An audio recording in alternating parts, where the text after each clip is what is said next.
In 1988, the railway line running across the island of Newfoundland was abandoned. As the last train pulled into the station at Port-aux-Basques, an important chapter in the province's transportation history was drawing to a close, but a new one was about to begin. The 883 kilometers of abandoned rail bed provide the basis for a trail link between Port-aux-Basques on the west coast and the capital city of St. John's on the easternmost edge of the Avalon Peninsula. The Newfoundland Trailway Provincial Park was officially proclaimed on July 10, 1997.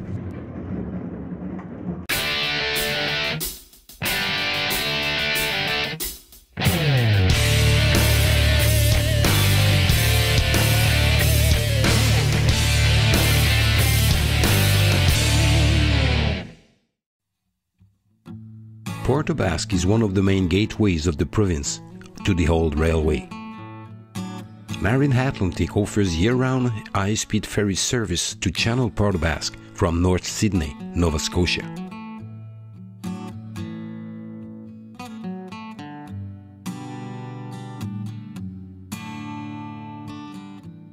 The rail bed is 1 kilometer from the ferry terminal near the Port-aux-Basques Hotel. The railway begins, or ends, depending, at a former train station, a terminus of 883 kilometers long coast-to-coast rail line.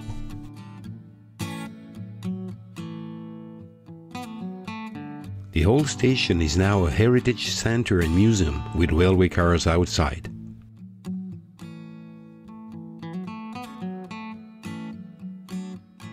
As you leave the station, you'll be led along the shores of Grand Bay and across its narrow deck on a resurfaced bridge.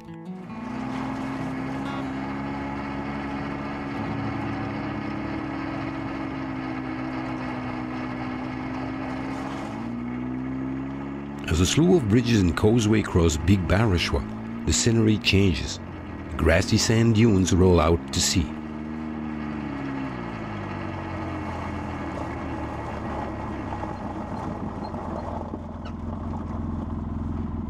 Those sceneries remind Cape Cod in Massachusetts or Miquelon in the highlands of St. Pierre-Miquelon, and there's a sudden abundance of birds like ducks or sandpiper.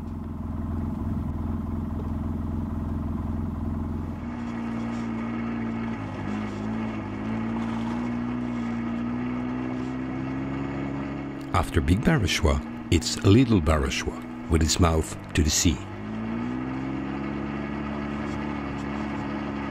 It's at Little Barashwa that you will find the entrance of the J.T. Cheeseman Provincial Park.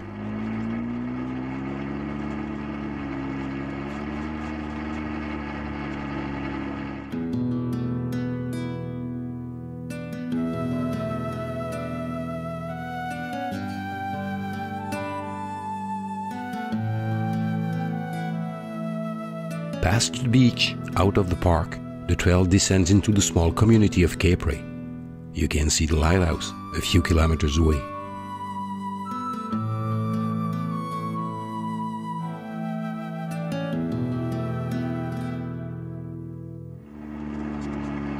From Cape Ray, the trail cuts diagonally to the west coast.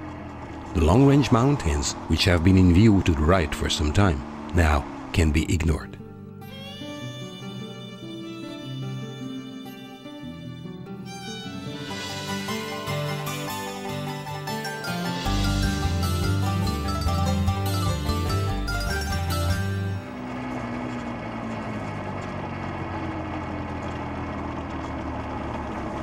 The crossing of Beer Cove Brook Bridge announces the arrival on the cliffs overlooking the Cabot Strait.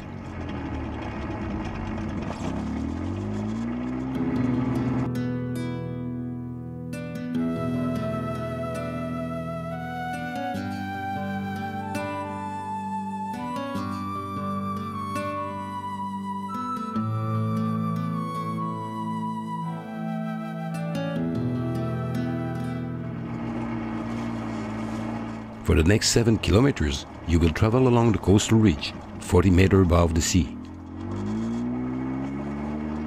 To the right, the Tolt stands out. It's the only pyramid-shaped peak in the flat-topped, long-range mountains.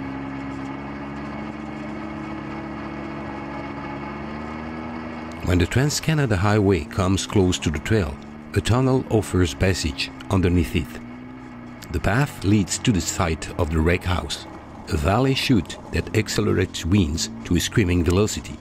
Its strength has blown rail cars off the track and trucks and trailers off the road.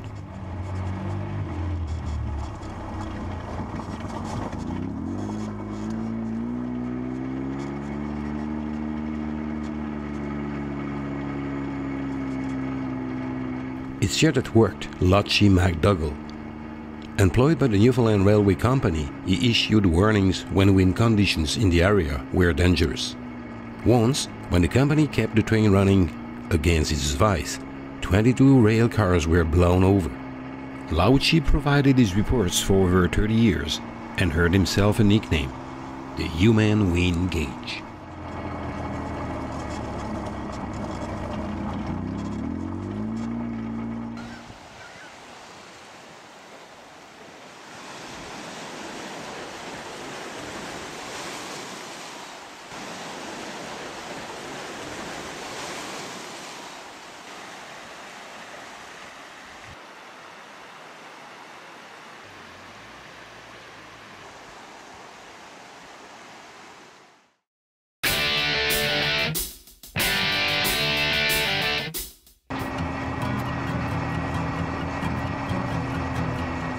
From the community of McDougall Gulch, the trail treads course through alders, pine and bush into the Little Coudroy Valley to reach St. Andrews.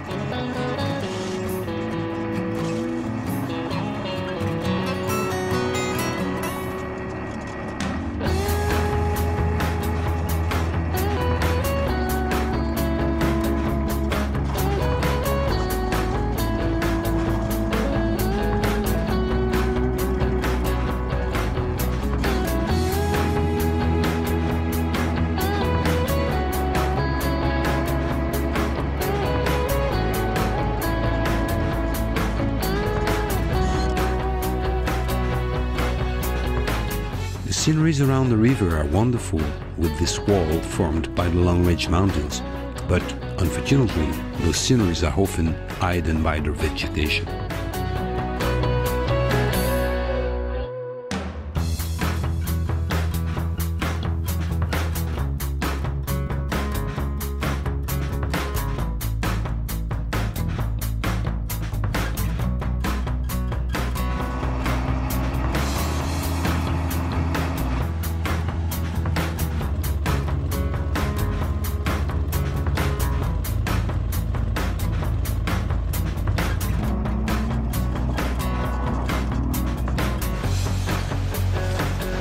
Around Benoit's Siding, we discovered a fisherman's trail that accesses Coudroy River.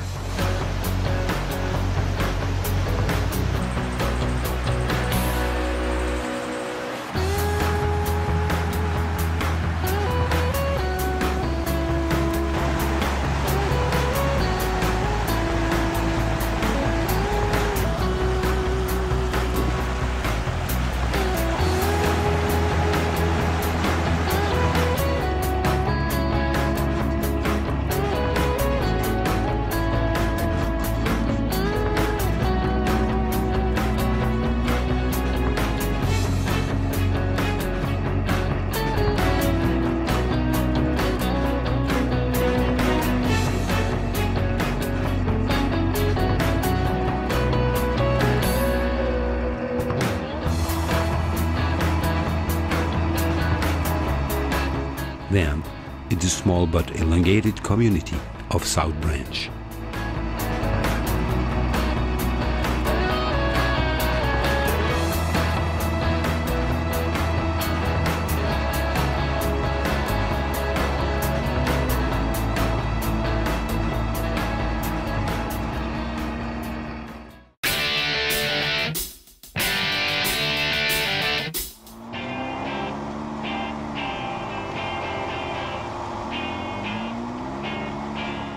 Past South Branch, the trail snakes in the Coudroy River Valley to George Bay, crossing many rivers with a lot of trestles.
The stop at St. Fintan's allows to fill the machine and the crew.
After several kilometers of beelines, you will approach Robinson's.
Just after the second bridge over Robinson's River is the crossing with the trail that leads to Parrot 7, where you can stop for the night.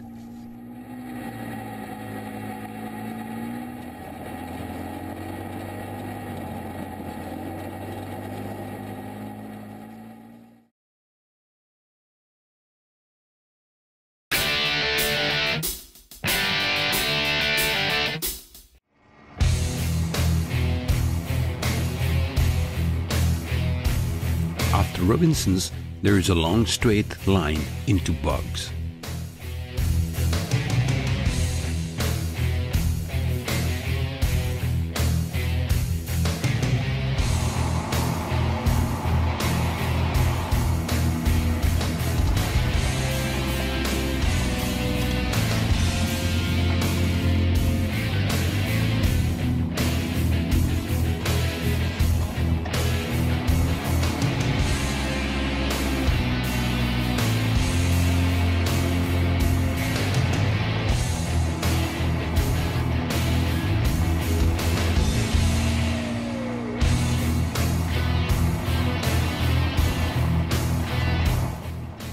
After a few kilometers in the woods, you will arrive at Fishel's Brook Bridge, impressive with its 70 meters length.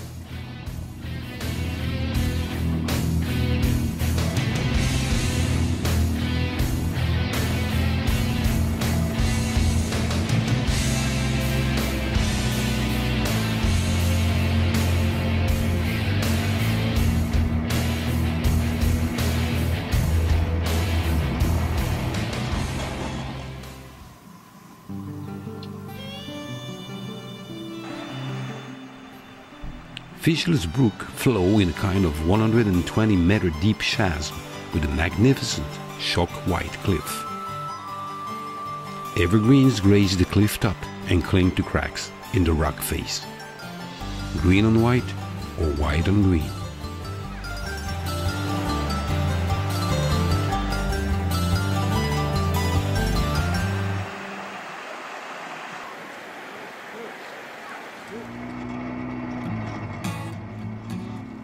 Past the bridge, the rail bed traces the cliff and the S formed by the river.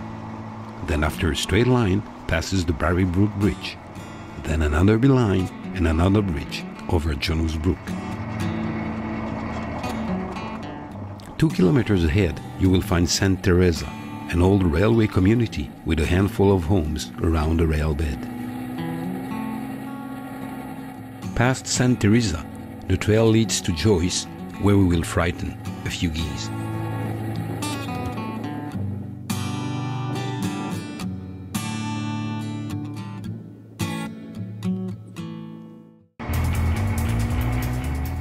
After Joyce, you will enter the Flat Bay mining area, known since the 19th century for coal and gypsum. The first commercial enterprise, St. George Coal Fields, supplied coal for the railway and also for the local power and paper companies. The trestle over Flat Bay Brook, the last before St. George, is very impressive with its 125-meter length, but also for its masonry.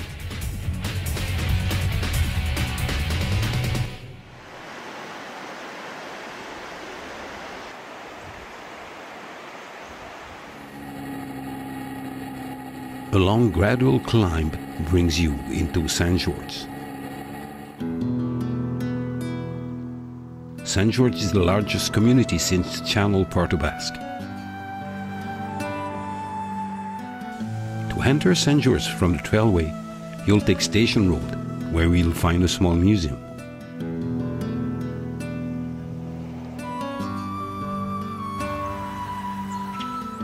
We've decided to spend a night at St. George, and more precisely at the Palace Inn. Owned by Loretta and Ivan, the Palace Inn is a 19th century house which has been transformed into a beautiful modern bed and breakfast while retaining old style wherever possible. The kindness of the owners, Ivan's breakfast, and the beautiful view of the bay from the balcony will enchant you.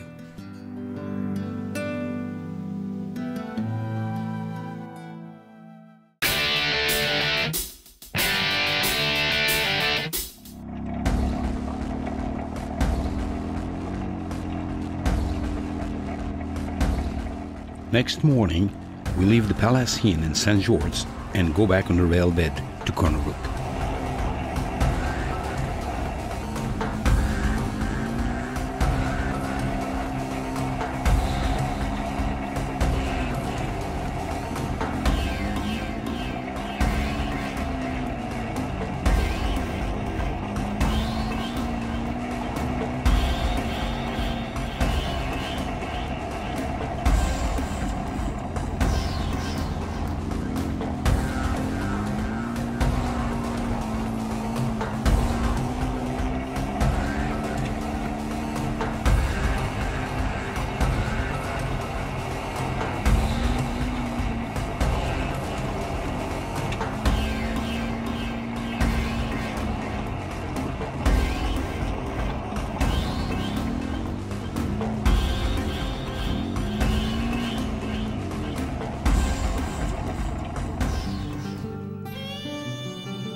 About 2 kilometers from the bridge, you are in the sand, with a view on the sand shores and on the bay.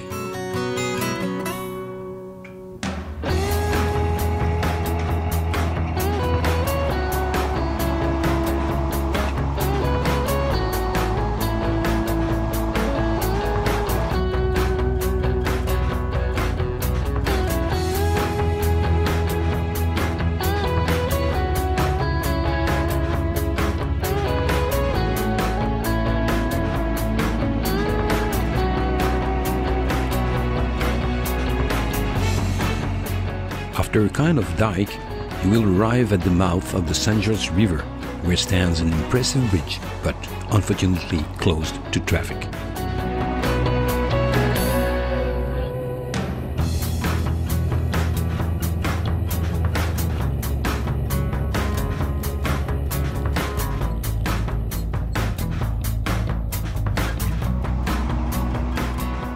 So you will have to take the route 490 on a few hundreds of meters in parallel of the bridge over Main Gut to go ahead.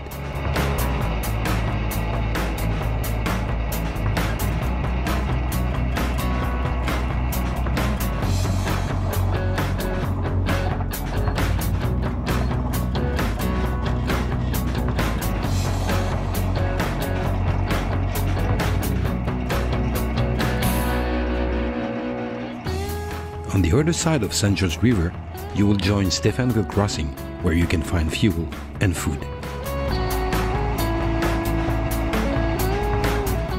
What is typical in Stephenville Crossing is that the railway is in the middle of the town with a street on each side.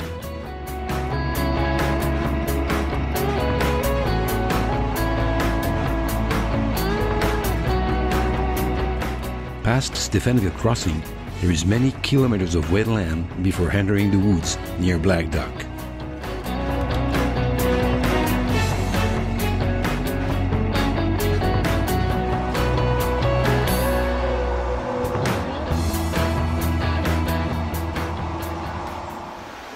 Black Duck is a small community 1.5 kilometers from the trail.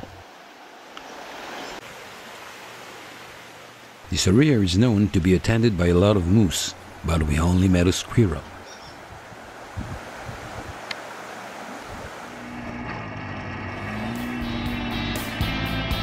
Ahead, the trail passes ponds among grasses and shrubs.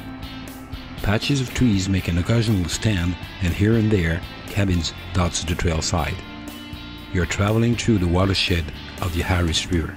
This river that feeds into the St. George River snakes a course to the right, but stays out of view for some kilometers. It's about 9 kilometers beyond Black Duck that Harris River will appear on the right and will stick to the trail, running alongside it to Gallants.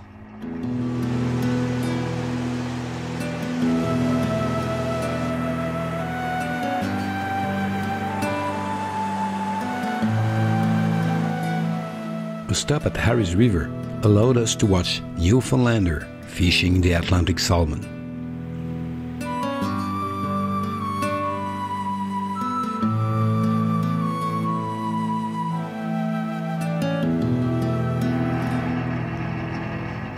After a few kilometers in the forest, a nice 60 meters bridge over North Brook, a shallow flow that converges into the Harris, announced the community of Gallants.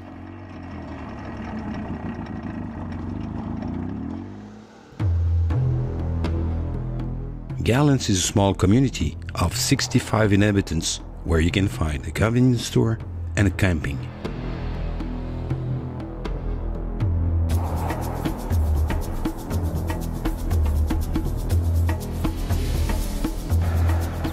We'll cross a group of ATVs guided by the police volunteer.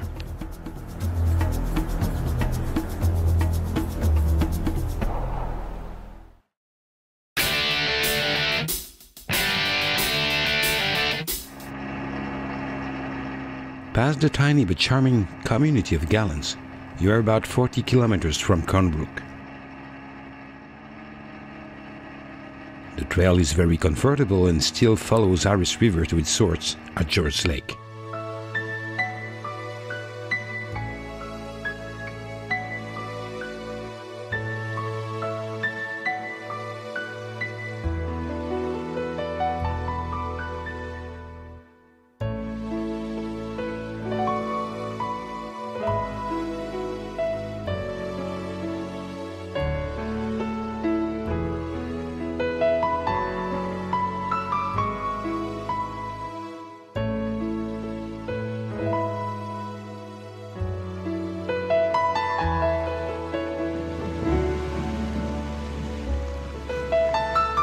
The lake is very long, very wide, with a lot of beautiful cottages on the shores.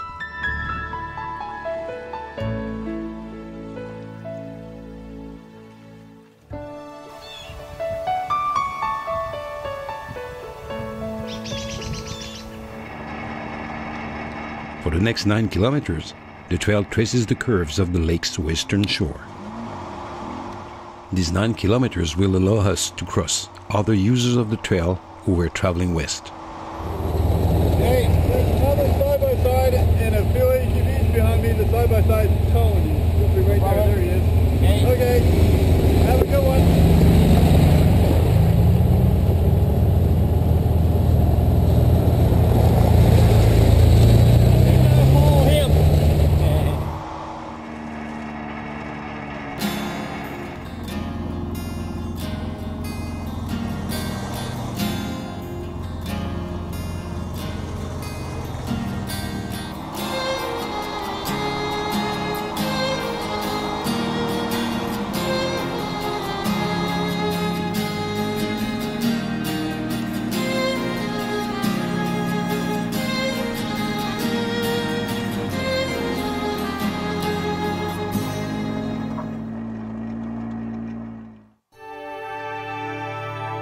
When the trail leaves the lake, you'll be at the mouth of Beaver Brook that flows into George Lake, and you will discover the ruins of a very old construction, a dike, a dam, a bridge.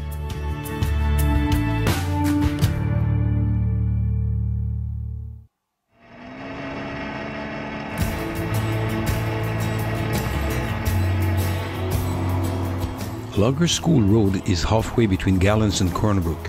This road is often used by ATVs to join the highway to be transported by truck to Deer Lake, because there is no trail between Corner Brook and Deer Lake, the railbed having been swallowed in the expansion of the Trans-Canada Highway.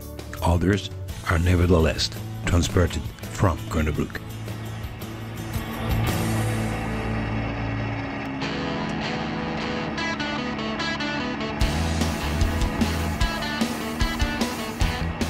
Past Big Cook Ponds, the trail climbs gently to the Mount Moria, and the scenery becomes much more undulating.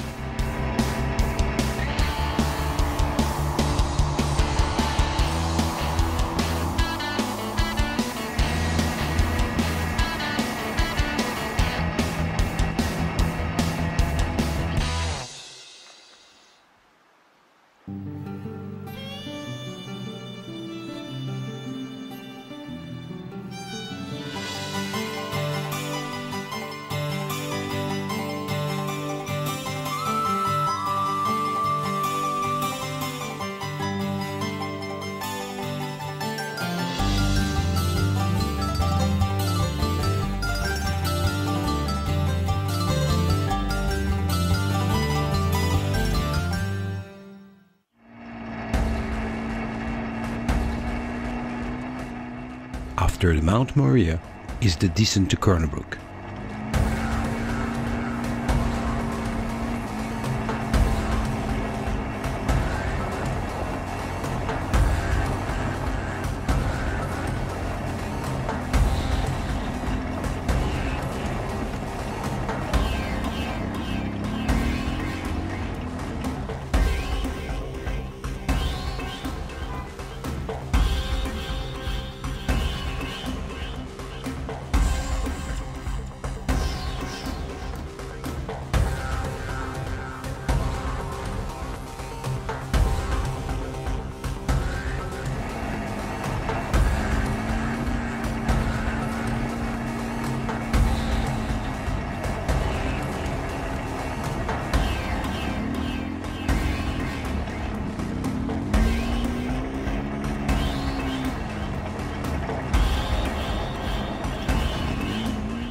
Suddenly, it's the end of the trail. The Newfie bullet is in Corner Brook, but it's impossible to reach it by the rail bed.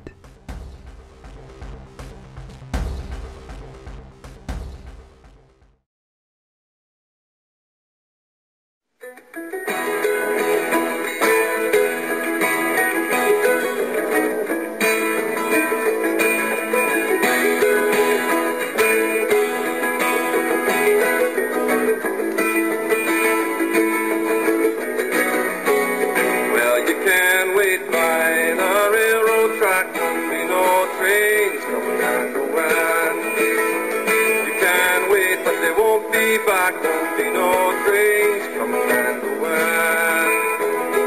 Well, they took apart that band of steel down in the wrecker's yard, and they left me standing here dragging my heels, trying to get tough and get hard. Well, you can't wait by the railroad track, won't be no trains coming and going. You can't wait, but they won't be back, won't be no trains coming and going. And you won't see the lights in the passenger cars, pictures in the window frame. And you won't hear them shouting out all aboard, last call for the St. John's train. Well, you can't wait by the railroad track, won't be no trains coming and going. You can't wait, but they won't be back, won't be no trains coming and going.